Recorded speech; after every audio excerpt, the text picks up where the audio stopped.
ఇన్ని వెంకటేశ్వర స్వామి మీద ప్రమాణం చేసి చెప్పారు, ఇది కూడా ఒక నిజం చెప్పండి. అసలు ఏం జరిగింది, ఎందుకు ఈ డెసిషన్ తీసుకున్నారు, దీని వెనకున్న కారణం ఏంటి? నేను ఇప్పుడే మీకు చెప్పా, నేను అబద్ధాలు చెప్పను అని. నిజం చెప్పండి. నిజం చెప్పండి. అంటే నేను ఇప్పటి వరకు అబద్ధం చెప్పానని అర్థం? నిజం చెప్పండి. అంటే ఇప్పటి వరకు అబద్ధం చెప్పానన్నా? ఏ ఛానల్ నుంచి? ఇదొకటి నిజం చెప్పండి. కారణాలు ఏంటి? అంటే ఇప్పటి వరకు అబద్ధాలు చెప్పాను, ఇదొక్కటి నిజం. వెనకాల ఉన్నటువంటి నిజమైన కారణాలు ఏంటి? పూర్తిగా వ్యక్తిగతం. నేను ఈ యొక్క ఏ పరిస్థితుల్లోనే అయితే నేను రాజకీయ జీవితంలో నేను ప్రవేశించానో అప్పటి పరిస్థితులు వేరే, ఈ రోజు ఉన్నటువంటి రాజకీయ పరిస్థితులు వేరే. ఈ పరిస్థితుల్లో, ఇప్పుడున్నటువంటి రాజకీయ పరిస్థితుల్లో నేను ఒక రాజ్యసభ సభ్యుడిగా అటు రాష్ట్రానికి కానీ, ఒక పార్టీలో నేషనల్ జనరల్ సెక్రటరీగా పార్టీకి కానీ న్యాయం చేయలేను అన్నటువంటి ఒక ఆలోచన వచ్చి, నాకన్నా ఇంకా శక్తి సామర్థ్యాలు ఉన్నటువంటి వ్యక్తులు ఎవరైనా నా ప్లేస్లో రాజ్యసభకు గాని వస్తే రాష్ట్రానికి, రాష్ట్ర ప్రజలకు, దేశానికి ఉపయోగపడతారు అన్నటువంటి ఒకే ఒక కారణంతో నా యొక్క అశక్తత, నేను చెయ్యలేను, నేను న్యాయం చెయ్యలేను అనే ఒక నిర్ణయానికి వచ్చి నేను ఈ యొక్క రాజీనామాను సమర్పిస్తున్నానే తప్ప వ్యక్తిగత కారణాలని అందుకే నేను చెప్పాను. ఎవ్వరి మీద కోపం లేదు, ఎటువంటి ప్రెషరు లేదు, ఎటువంటి అన్డ్యూ ఇన్ఫ్లుయెన్స్ లేదు. ఈ యొక్క పూర్తిగా వ్యక్తిగతమైనటువంటి నిర్ణయం తీసుకోవడం జరిగింది. ఎవరైనా ఒక్కొక్కరు మా పార్టీకి ఇప్పుడు నేను ఇంకా కూడా రేపు రిజిగ్నేషన్ సబ్మిట్ చేసేంత వరకు కూడా వైఎస్ఆర్సీపీకి ఇంకా కూడా సభ్యుని, రాజ్యసభకు మాత్రమే రాజీనామా చేశారు. 11 మంది శాసనసభ్యులు మాత్రమే ఉన్నారు. 11 మంది శాసనసభ్యులతో నేను చేసినటువంటి రాజీనామా వల్ల కూటమి లబ్ధి పొందుతుందే గాని వైఎస్ఆర్సీపీ లబ్ధి పొందదు. ఈ విషయం అందరికీ తెలుసు. వైఎస్ఆర్సీపీ నా ప్లేస్లో ఇంకొకరిని పంపించలేదు. కూటమిలో అది వాళ్ళకి నిర్ణయం. అది తెలుగుదేశంకి వెళ్తుందా, బీజేపీకి వెళ్తుందా, జనసేనకు వెళ్తుందా, ఎవరిని సెలెక్ట్ చేయాలి అన్నటువంటిది వాళ్ళ ఇష్టం. ఒక్కటి మాత్రం నేను చాలా స్పష్టంగా చెప్పగలను దేవుడి సాక్షిగా, ఎటువంటి ఆశలకు గాని, ఎటువంటి పదవులు ఆశించి గాని, ఆయన చెప్పినట్టుగా, అయ్యా మీరు వినండి స్వామి, మీరు వినండి, ఆయన అడిగినట్టుగా, ఆయన చెప్పినట్టుగా కేసులు మాఫీ చేస్తారు అన్నటువంటి ప్రామిస్ తీసుకొని నేనేదో రాజీనామా చేస్తున్నానని చెప్పారు. భగవంతుడు సాక్షిగా చెప్తాను, నేను అబద్ధాలు చెప్పనని. అటువంటిది ఏమీ లేదు. ఎవరో కేసులు మాఫీ చేస్తే చేయించుకోవాల్సినటువంటి అవసరం నాకు లేదు. ఏదైనా ధైర్యంగా ఎదుర్కొంటాను. ఈ యొక్క లుకౌట్ నోటీస్ మీద హైకోర్టులో వేశాను నేను. గతంలో నా మీద ఒక మహిళ గురించి ఆరోపణలు చేస్తే మీ మీదనే, కృష్ణ వాళ్ళ ఛానల్ మీదనే నేను డిఫమేషన్ వేశాను. ఎవరికి భయపడే తత్వం కాదు విజయసాయిరెడ్డిది. భయం అన్నటువంటిది ఈ యొక్క ఒంట్లో ఎక్కడ ఏ అణువులో కూడా లేదు అన్నటువంటి విషయాన్ని చాలా స్పష్టంగా చెప్తా ఉన్నా.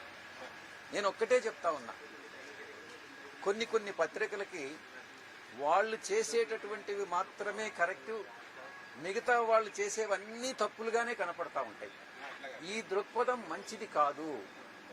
ఈ యొక్క బ్లాక్ మెయిలింగ్ టాక్టిక్స్ మంచిది కాదు అని నేను సవినయంగా నేను మనవి చేసుకుంటా ఉన్నాను. అప్పుడు పరిస్థితులు వేరుగా ఉన్నాయి, ఇప్పుడు పరిస్థితులు వేరుగా ఉన్నాయి. మీరు రాజకీయాలకు వచ్చినప్పుడు పరిస్థితులు వేరుగా ఉన్నాయి, ఇప్పుడు వేరుగా ఉన్నాయి అన్నారు కదా.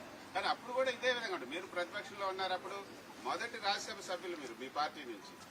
అప్పుడు పరిస్థితులు ఏం వ్యతిరేకం, అప్పుడు ప్రతిపక్ష పార్టీగానే ఉండింది, ఇప్పుడు ప్రతిపక్ష పార్టీగానే ఉండింది. కానీ ఎందుకు మీ ప్రశ్న ఏందో చెప్పండి. ఇప్పుడు రాజీనామా చేయడానికి కారణాలు ఏంటి అంటే నేను చెప్పిన దానికన్నా ఇంకా వేరే కారణాలు ఉన్నాయని నువ్వు నమ్ముతున్నావేమో కానీ నేనైతే నమ్మట్లేదు. అంటే జగన్మోహన్ రెడ్డి పదవి ఇస్తారు, అడగండి, మీరు ఏదైనా ఫ్రీగా అడగొచ్చు. నేను ఇంతకు ముందే చెప్పా. ఒక్క నిమిషం, మీరు అడిగిన తర్వాత నేను జవాబు చెప్పాలా, తర్వాత మీరు ప్రశ్న అడగాల. గవర్నర్ పదవి కానీ, తిరిగి నేను మళ్ళీ బీజేపీలో ఎంపీ కావడం కానీ లేకుంటే వేరే ఇంకేదైనా పదవులు ఆశించి కానీ మీ మైండ్లో ఏముందో నాకు తెలియదు. మనసులో ఏ పదవులకు కానీ ఒక్కరి దగ్గర ఒక్క పైసా డబ్బులు తీసుకొని నేను రాజీనామా సమర్పించడం కానీ భగవంతుడి సాక్షిగా చెప్తున్నాను, అటువంటి హామీలేమీ లేవు. అటువంటి హామీలు తీసుకునేటటువంటి వ్యక్తి విజయసాయిరెడ్డి కాదు అన్నటువంటి విషయాన్ని మరొకసారి చెప్తాను. మీరు నమ్మకుండా ఉంటే అది మీ ఇష్టం. భవిష్యత్తులో అలాంటి అవకాశం వస్తే తీసుకుంటారా? గవర్నర్ గానీ ఎలాంటి అయినా మీ ఉన్నటువంటి రాజకీయ నేపథ్య అనుభవ రీత్యా మీకు ఒకవేళ గవర్నర్ ఇదే ఇవ్వాలని అనుకోండి, ఈ రోజు నా యొక్క ఆలోచన అంతా కూడా నాకు హార్టికల్చర్ అంటే చాలా ఇష్టం.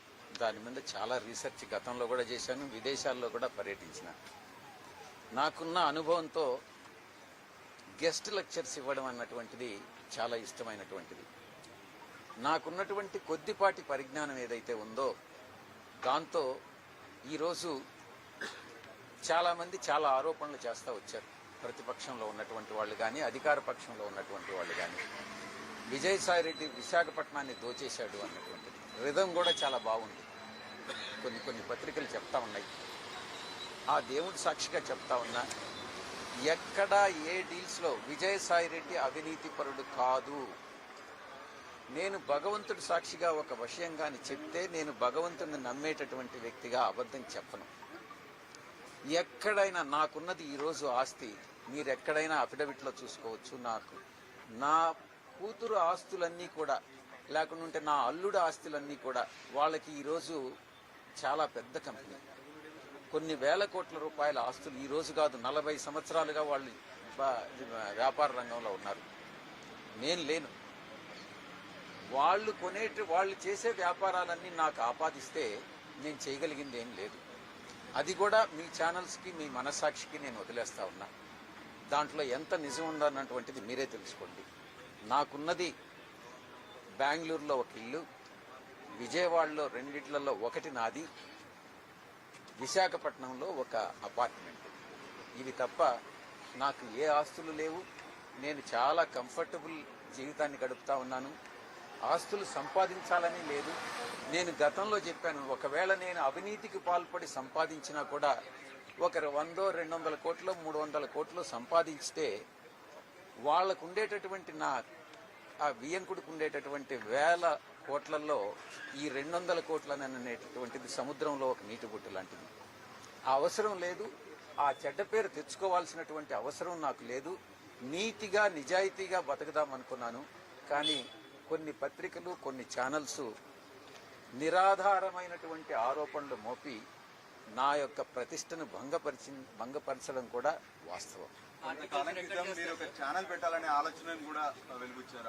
ఆ విషయంలో ఎటువంటి మంచి